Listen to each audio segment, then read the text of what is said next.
Allô, j'espère que tu te portes bien. Aujourd'hui, on va répondre à la question: est-il possible de venir en Allemagne chercher une place de formation? Est-il possible de venir en Allemagne rechercher une place dans une université? Et quelles sont les conditions à remplir si cela est possible pour pouvoir demander un visa à l'ambassade de ton pays si tu n'es pas dans l'Union européenne ou si tu n'es pas déjà dans un territoire dont l'Allemagne a signé un contrat particulier avec ce pays. Si tu veux tout savoir à propos, reste scotché jusqu'à la fin. Allez, los game!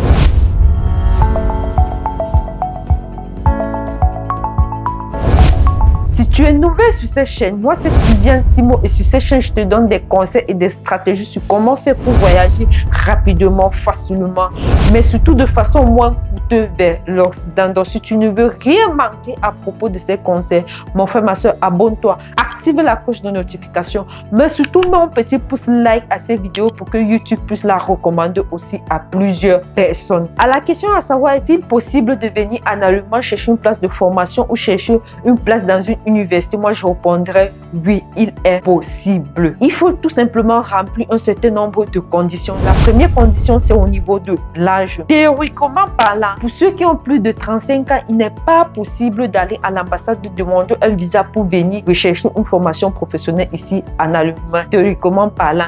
Et à propos des études, il n'y a pas d'âge limite. Cependant, l'agence dans laquelle je travaille a déjà eu à monter plusieurs dossiers, et pour des personnes qui ont plus de 35 ans pour qu'ils viennent ici en Allemagne faire une formation professionnelle, mais ils avaient déjà obtenu leur place dans une entreprise ici en Allemagne. C'est pourquoi je dis que comment par là, l'âge maximal pour venir chercher une place de formation ici en Allemagne est de 35 ans.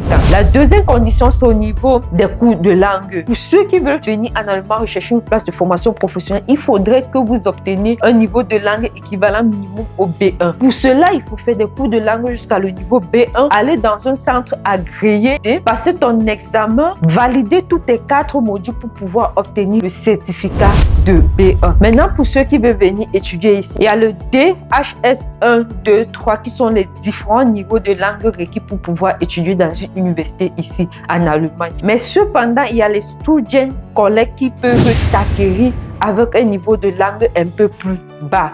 Et une fois dans ces écoles, tu améliores ton niveau de langue, tu apprends sur la vie sociale en Allemagne pendant au moins une année. Et c'est après cette une année que tu pourras intégrer une université ici en Allemagne. Donc ça, c'est la deuxième condition. La première condition, c'était l'âge, et la deuxième condition, le niveau de langue. Maintenant, la troisième condition, c'est la prise en charge une fois sur le territoire.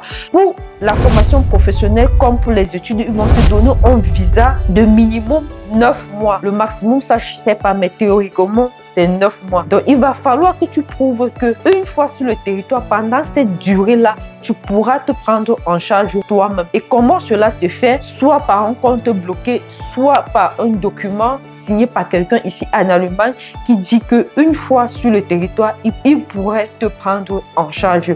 En ce qui concerne le compte bloqué, il faut un compte bloqué de minimum 10 000 euros, c'est 10 000 et quelques. Pourquoi ça n'atteint pas 11 000 euros? Parce qu'ils ne prennent pas sur toute l'année en fait. Donc c'est un compte bloqué de 10 000 et quelques euros qu'il faut déposer. En ce qui concerne la prise en charge, ce que je vais te conseiller, c'est de chercher une prise en charge sur une année ou un compte bloqué sur une année. Cela t'évitera un certain nombre de problèmes au niveau de l'ambassade. Maintenant, depuis 2024, il y a une nouvelle loi qui a été mise sur place. Depuis mars ou juin 2024, si je ne me trompe pas, ils auront voté la loi peut-être en mars, et depuis juin 2024, c'est en vigueur. Depuis mars 2024, ils ont modifié les lois. Pour ceux qui viennent rechercher une place de formation ici en Allemagne, il faut savoir que vous avez la possibilité de travailler pendant que vous recherchez une place de formation. Le nombre d'heures de travail est de maximum 20 heures par semaine. Si toi, tu viens pour rechercher le travail ici en Allemagne et que tu réussis avant de quitter de ton pays d'avoir un contrat de formation à temps partiel, tu as déjà la possibilité de montrer à l'ambassade qu'une fois sur le territoire, tu pourrais te prendre en partie avec ton contrat contrat de travail. Donc, la somme d'argent que tu vas déposer dans ton compte bloqué ne sera pas si beaucoup. Ou la personne qui va te signer une prise en charge ici en Allemagne, on va tenir compte du fait que tu as déjà un travail en temps partiel en Allemagne. Dans son revenu, il ne doit pas falloir qu'il gagne plus de 2500 € ou plus de 2000 € pour pouvoir te prendre en charge, surtout s'il est seul ici en Allemagne. Donc, c'est aussi une possibilité que tu peux regarder lorsque tu dis que, ok, je vais venir sur le territoire, moi-même, tester différentes formations avant de choisir la formation qui me correspond. Ce que tu dois aussi savoir, c'est une fois sur le territoire, tu as la possibilité de tester différents emplois. Tu peux travailler en temps partiel. Ça, c'est différent de tester différents emplois. Parce que lorsqu'il faut tester différents emplois, tu as une période minimum de 2 semaines pour pouvoir travailler 8 heures de temps pour pouvoir travailler en temps plein dans ces entreprises-là. Après cette période, peut-être, je ne sais pas, l'employeur n'est pas encore décidé, on peut t'accorder encore un peu de temps, genre peut-être 1 semaine de plus ou 2 semaines de plus.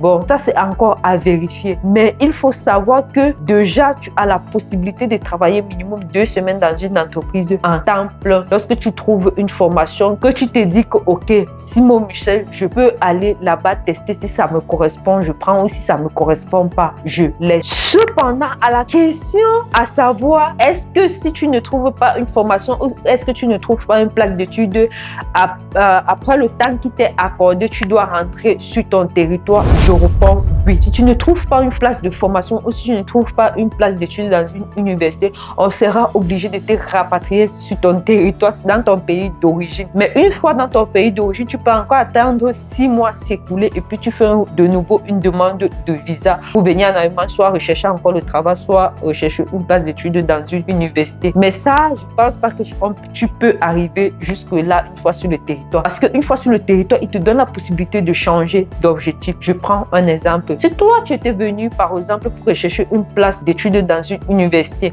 et que tu n'arrives pas à trouver une place d'études dans une université, tu peux chercher une place dans une entreprise pour une formation professionnelle. Si tu n'arrives pas à trouver une place dans une entreprise pour une formation professionnelle et que tu as déjà des diplômes qui peuvent te permettre de travailler en tant que travailleur qualifié, tu peux directement dire que, ok, tu cherches une place de travail dans une entreprise. Donc, tu peux changer de but à tout moment. L'essentiel, c'est que tu puisses trouver quelque chose qui puisse te permettre de rester sur le territoire. Donc, avec cette modification de la loi, il est presque impossible d'arriver sur le territoire et une année s'écoule complètement sans que tu aies vraiment trouvé ta voie si tu es concentré sur ça. Bref, c'était tout pour cette vidéo. Si tu as aimé la vidéo, n'hésite pas de la partager au moins dans un groupe WhatsApp pour propager l'information. Cela peut aider plusieurs personnes. Mais surtout, n'hésite pas de mettre un petit pouce like à la vidéo pour que YouTube puisse la recommander à d'autres personnes.